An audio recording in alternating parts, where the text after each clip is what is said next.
Hello everyone, my name is Ardi and we are going to solve practice problem 8.4 from Sadiku book, and this is the circuit and the question is to find IT at t is greater than 0. And previously, before t is less than 0, the switch position is in A, and at t is equal to 0, the switch will be moved from A to B. And let's do that. And for a warning, this will be a very long video, so let's do that. So the first one that we need to do is to calculate at the time less than 0. T is less than 0. That means that the switch is still in position A, and remember that this one has steady state in it. So it already reached steady state when t is 0 from the left. Okay, so let's redraw the circuit. So at steady state, that means that we have DC condition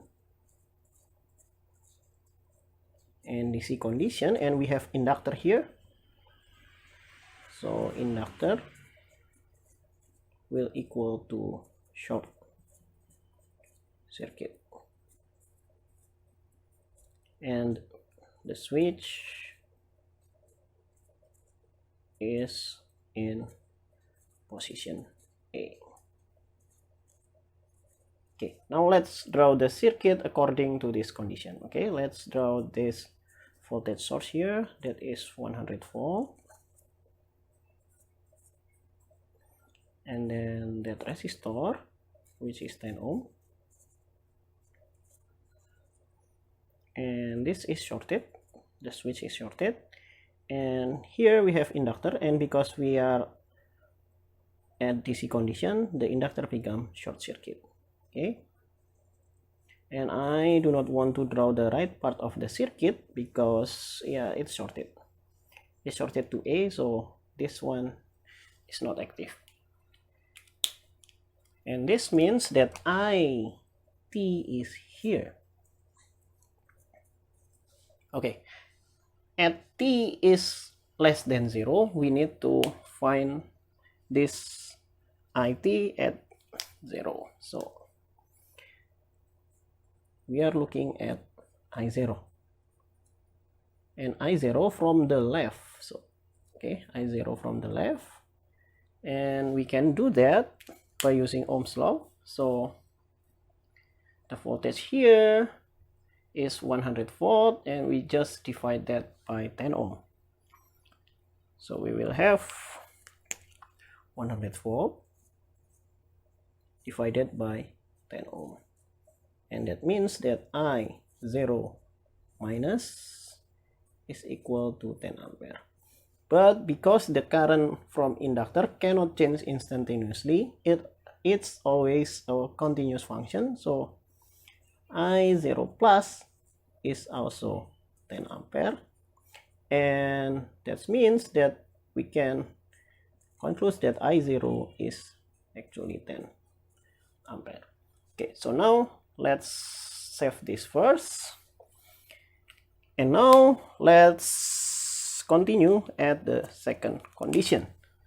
Now we want to check at t is equal to 0, but from the right, so the switch is just close to B.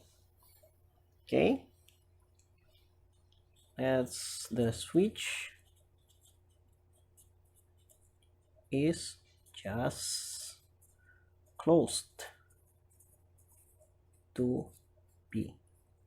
Okay, now the switch is moving from A to B, and let's redraw the circuit. So we will have inductor here. I only draw the right part of the circuit, and then we will have this capacitor here, and then we will have that 5 volt here. 5 ohm, I mean 5 ohm here, 5 ohm resistor. Then this is 1/9 farad, and this one is 1 Henry. Okay, what we need to find here is this value, di over dt at time 0 plus. This value will be very useful in the later stage. So let's do that. So we are looking at this one, so IT, and this pass through an inductor. Remember that an inductor, we can get the voltage by this formula, L di over dt.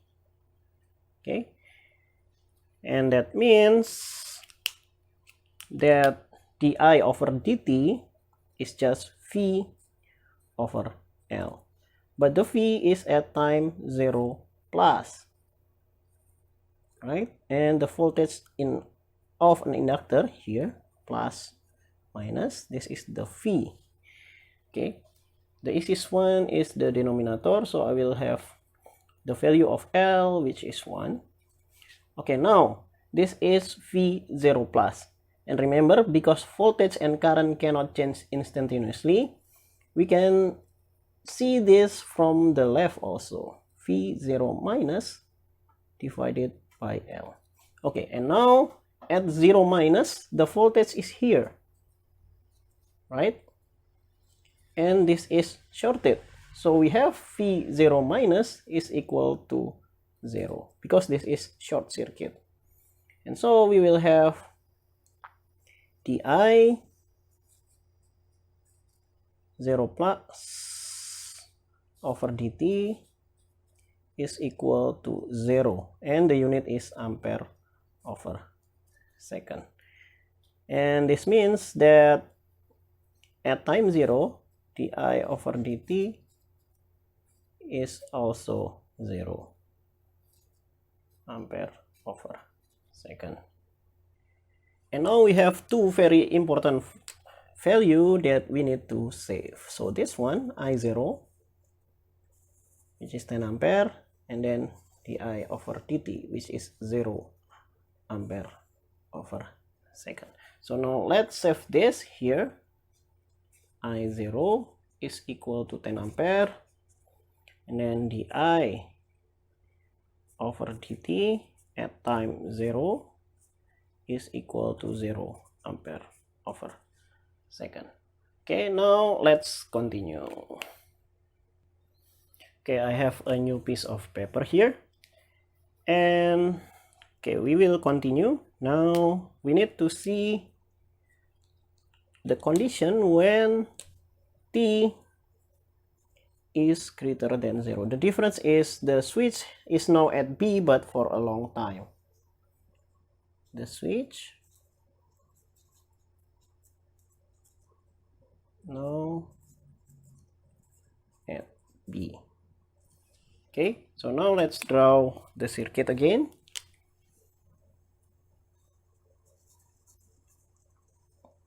This is 1 Henry, and then this is 1/9 farad, and then this is 5 ohm.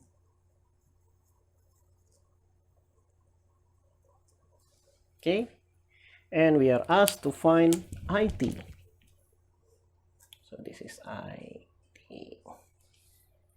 Okay, so this form a loop, so I will make this loop here, maybe like this, counterclockwise, and we can start from, let's name this loop I. Okay, now at loop I, okay, we have this one, 5 ohm, and remember that we use KVL, so the sum of voltage will equal to 0. So 5I first, and then plus the voltage at capacitor. Remember that the capacitor has the formula I is equal to C dV over dt. Okay, now let's plug the value of this. This is for current, but we are looking for voltage, so we need to modify this a bit. So we'll have V is 1 over C integral I dt, and C is 1 over 9, so this one will be 9. 1 over 9 will be 9, and we have that integral I dt. Okay, and now for the inductor, remember that inductor has the voltage formula of V is equal to L di dt. So we will have plus L is 1, so we'll have 1 multiplied by di dt, and the right hand side will be equal to 0. Okay, now we can differentiate both sides. So let's differentiate both sides. We will have this one, 5I will be 5 di over dt, and then 9 integral of I, and this d over dt with integral will cancel each other, so we will have 9I, and for this one we will have d squared I over dt, and 0 differentiated will be also 0. So let's rearrange this according to the order. So d squared I over dt squared plus 5 di dt, and then plus 9I, and that will equal to 0.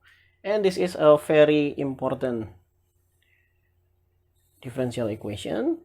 So this is the differential equation that we need to find the solution, and this is the initial condition of this differential equation. So let's save this differential equation here, and let me grab a new piece of paper to continue. So now we need to solve this second order differential equation with these two initial conditions. So this is the differential equations, initial condition 1 and initial conditions 2.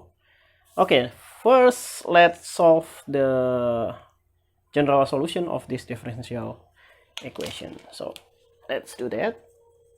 Solve the second order differential equations. Okay, now we have that one, the equation d squared I over dt squared plus 5 di dt plus 9I will equal to 0. Okay, the first thing that we need to do when solving differential equation is to find the characteristic equation. So the characteristics equation. Okay, we need to solve the characteristic equation. So we take the coefficient of this differential equation and put some variables to this to replace this d squared I over dt and di over dt. So the coefficient of this one will be 1. So let's replace this one by m. So I will have m squared, and then plus 5m plus this one 9, and that will equal to 0.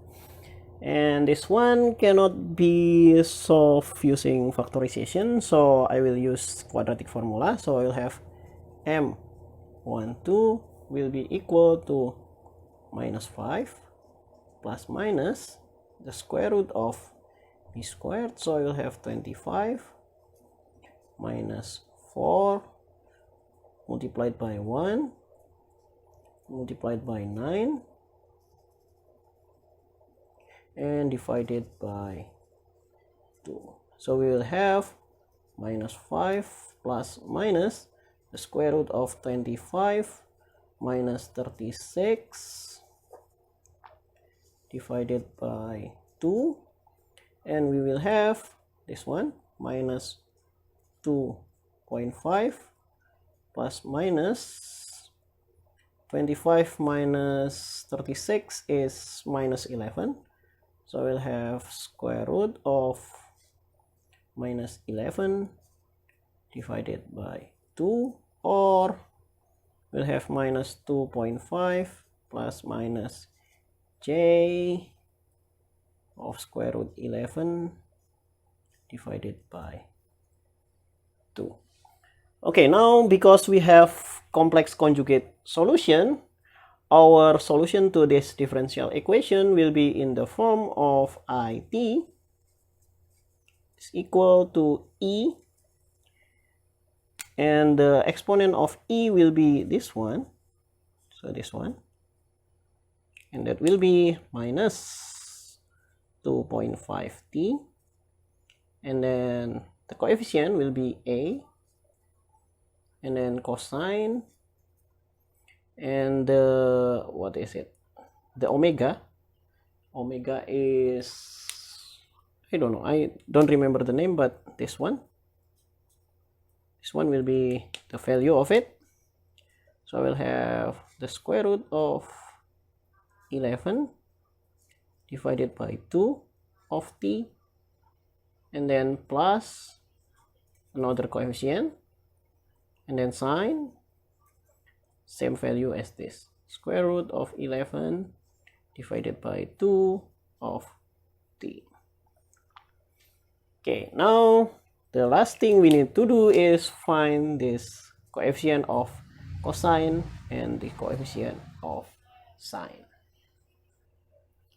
And how to find it? We can find from the initial condition. So this initial condition, first initial condition is I0 is equal to 10, right?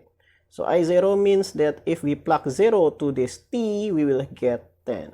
Okay, now let's do that. So we'll have e, and then the exponent will be minus 2.5 multiplied by 0, so it will be 0, and then a cosine, this one t will be 0, so cosine 0, and then plus b sine, this will also be 0, and the value of all of this will equal to 10.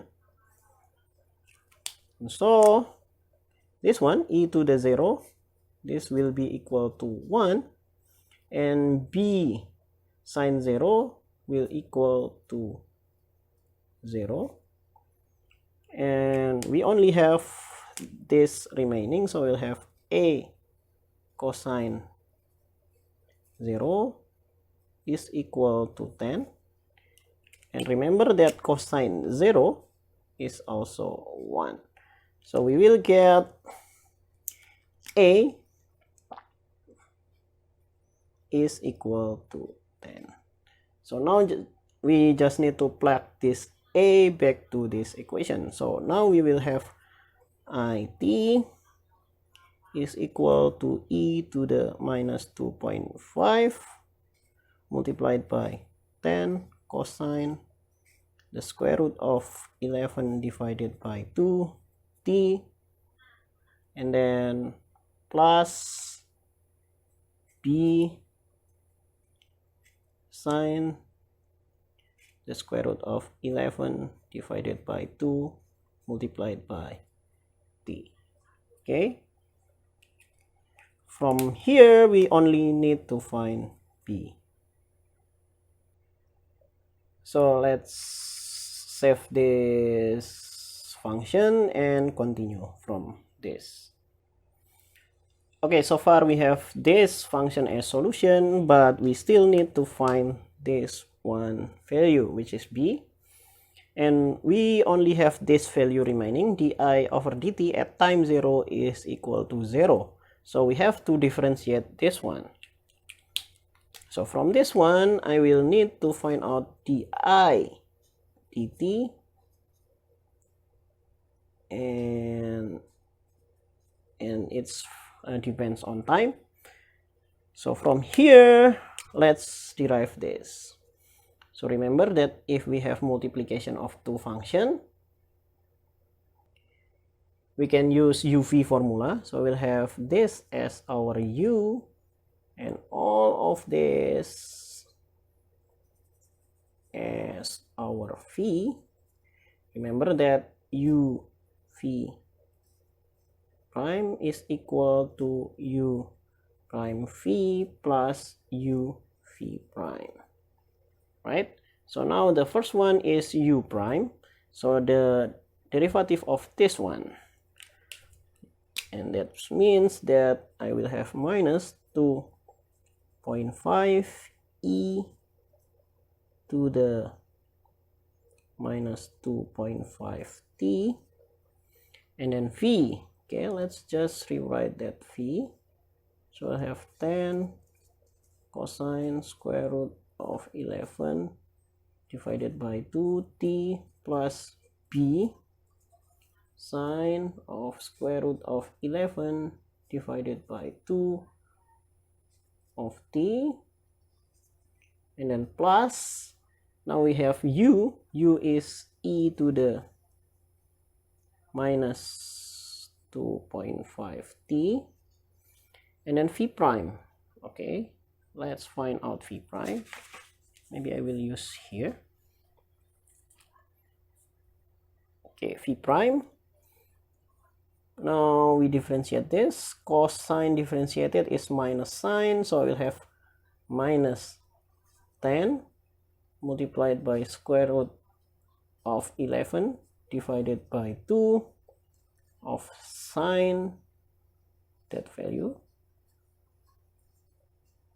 this one, and then plus the derivative of sine is cos, so I will have b multiplied by this one, and then divided by 2 cosine square root of 11 divided by 2t. Okay, now let's simplify what we can simplify. This is 5, right? And if we see this carefully, this one will be the same as it, right? So we can simplify this a bit. So we'll have minus 2.5 it plus e to the minus 2.5 t, and this one will be minus 5 square root of 11 sine square root of 11 divided by 2t, then plus b square root of 11 divided by 2 cosine square root of 11 divided by 2t. Okay, now this is our dit over dt. So now we have the value at t is evaluated at 0. Okay, so now let's evaluate this at 0. So when t is equal to 0, the first one will be minus 2.5 I0. Okay, I0. Remember that I0 is 10 ampere, so we can just plug that one multiplied by 10, and then plus e to the minus 2.5 multiplied by 0, and then this one sine will be 0, right? Because our t is 0, and cos becomes 1, So we'll have only the coefficient here. So we'll have b square root of 11 divided by 2. Yeah, only this one. And remember that di t over dt at t is equal to 0 will be 0, right? Okay, so now we can move this one to the left hand side. So we'll have 25. And this is 1, right? Because this is e to the 0. So this is equal to 1. So 25 is equal to b multiplied by the square root of 11 divided by 2. So I will have b is equal to 50 divided by square root of 11. So now we can just plug this b into our original function. So we will have it is equal to e to the minus 2.5t 10 cosine square root of 11 divided by 2 multiplied by t plus 50 over the square root of 11 sine the square root of 11 divided by 2t, and this is for t is greater than 0. Okay, we can just plug the value to the calculator to make it in decimal instead of radicals. So we'll have it is equal to e to the minus 2.5t 10 cosine square root of 11 divided by 2 is 1.658 t, and then plus 50 divided by the square root of 11 will be 15.076, and then sine 1.658 of t for t is greater than 0. So finally, this is the value of it when t is greater than 0. So hopefully I did not make any mistakes in the calculation. Let me know in the comments if I did, but I think I did not. So this is it for practice problem 8.4, and bye bye. Thank you.